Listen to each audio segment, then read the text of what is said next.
HDB flats are very affordable. But now no more, always no more lah. This is the best, you know. Every protest is there with a play card. Hello, all the camera all zoom there. See, play card with this one, Mr. PP, this one champion. Applause for her, okay?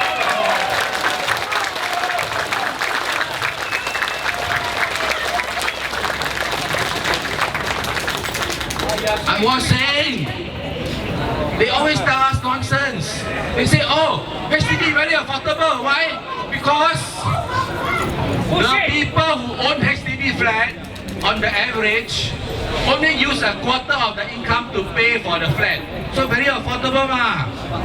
Your ordinary account is 23%.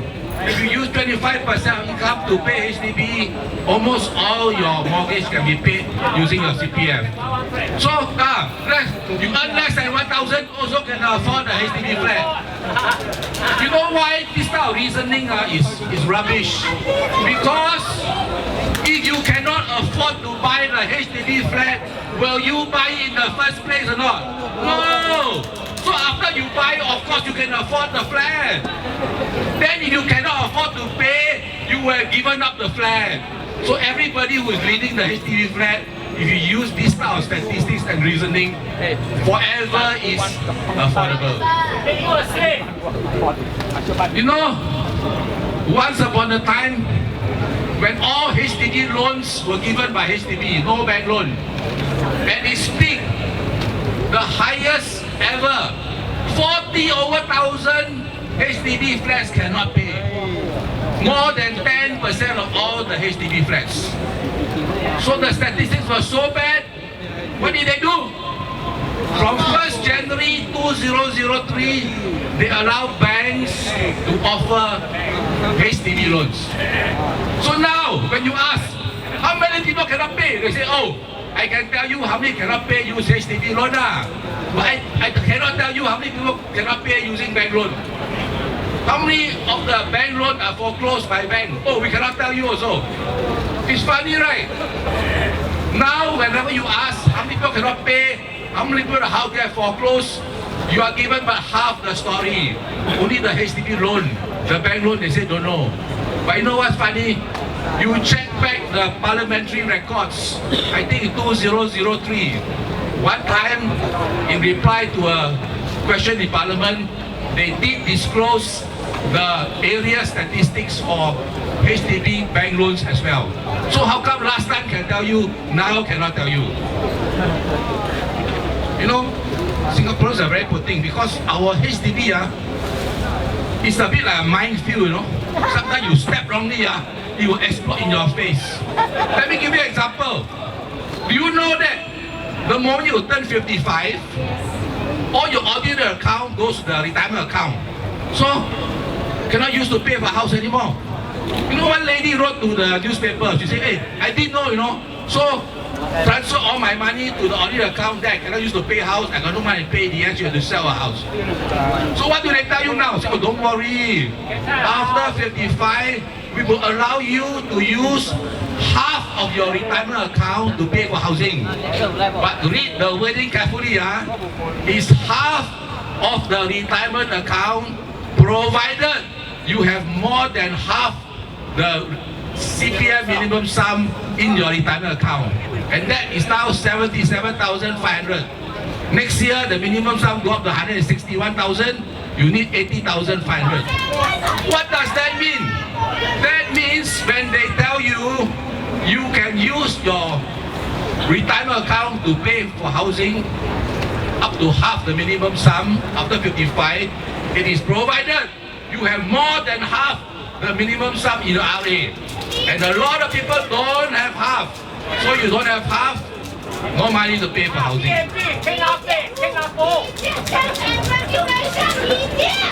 You know why Singaporeans are very poor thing?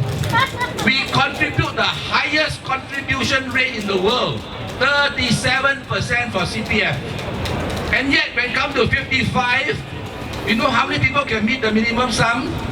Over 155,000. And by the way, for those of you who don't know, we discovered that as of 1st January 2003, you must meet the CPF minimum sum, you must also meet the Medisave minimum sum before you can withdraw any money from your CPF. So effectively, your CPF minimum sum is not just 155,000, it is now 198,500. So you're going to ask yourself, how many Singaporeans who reached 55 like last year at 198,500. So back to the question. You're very poor thing because how many people can meet the minimum sum? Actually, nobody knows. You know why? Every time they ask the question in Parliament, the answer is like a jigsaw puzzle, you know, like a riddle, right? But we kind of like made some calculations. So we estimate that Singaporeans who turned 55 last year, who can meet the 198,500, both the CPF and Medisave minimum sum, is less than 15%. Yeah. Only about 1 out of 8. So you contribute the most, then when you retire, you have so little money, so few can be. Why? Because it was also disclosed recently that roughly you are using 55% of your CPF to pay for your HDB. So most of your money is gone to the housing. Now, what is the latest? Oh, if you are old, you have no money, no problem. You can sell your HDB flat back to HDB. This is called the Lease Buyback Scheme. This one is the most poor thing. You know why? You are poor, you have no money, and yet they ask you to sell your house to HDB, and in this sale, we have calculated, based on one example they gave in the media recently, one flat, you do this, you lose $700,000. Who make the $700,000? Who make the $700,000? Let me give you the detailed calculations. In this example, 3-room flat worth 320,000. Stay for another 30 years. After 30 years, you are still alive. HDB said, don't worry. At that time, we'll tell you what to do, you know, whether how much you must pay if you happen to live beyond 30 years. For giving up your flat and stay for 30 years, what you get in return?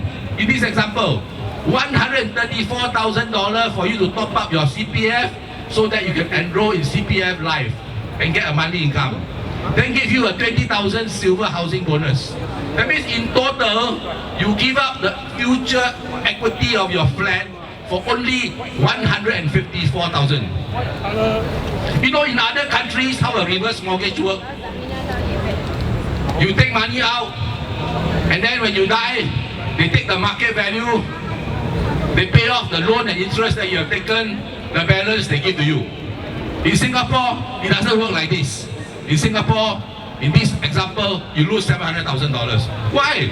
Because if you take the 154,000 and you assume that the interest that they charge you is 5%, and you assume that the HDB flat will increase by 5%, by the way, HDB in history increased about 6%. So next 30 years, it increased 5%. Your flat will be worth about 1.4 million. 1.4 million the flat you give up, but you get back 154,000. Opt into CPF Life, get a monthly income. So if you calculate 5% on the 154,000, it works out to about 700,000. So you have lost 700,000. And now even more poor thing, on National Day rally, good news Singaporean, now 4-room flat also can use lease buyback. If 3-room lose 700,000, 4-room lose how much? We estimate, if worth 400,000, you lose 900,000. Walao, sorry, I thought like this. If every poor man has to lose 700,000 or 900,000 because he is Singaporean, in another country you don't have this problem.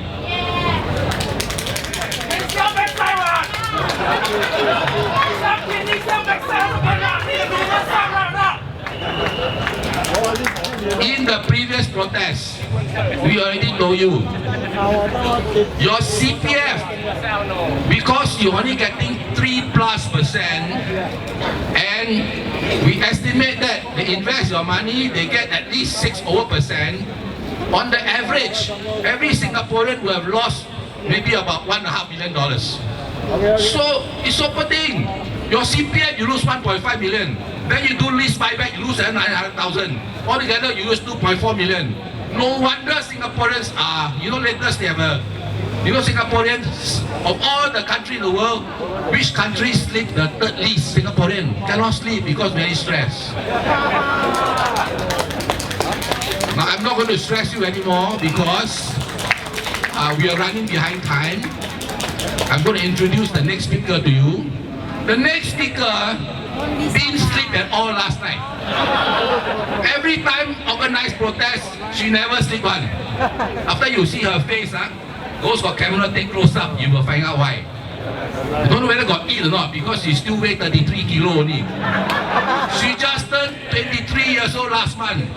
The bravest, the most courageous